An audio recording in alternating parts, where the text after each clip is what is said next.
Hello, this is Bryce with Adaptive Agriculture. Welcome back to the channel.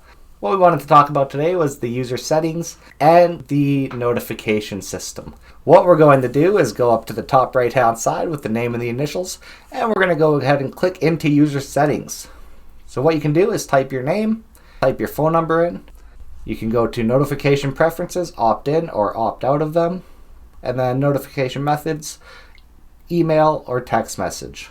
And you can click on both of them if you want to get emailed and texted every time a notification comes up. Units of measurement, pretty simple. Inches of water column for static pressure, kilopascals as well. And then for temperature units, there is Celsius and Fahrenheit. So once you're happy with all of your settings, you can go to save.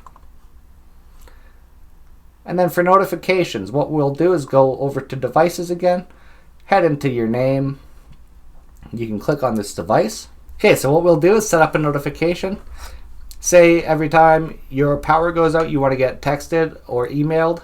What you can do is click more and just go to add an interaction. So you can see the source is power, conditions, when voltage is below 0, you can report and click notify. So every time that this goes out, whoever has their phone number attached to it will get a notification. And you can just click submit. That's pretty much all I have here for you today, so make sure that if you like the video, you like and subscribe to the channel. If you have any questions or comments, leave it in the comment section down below. And as always, have a fantastic day.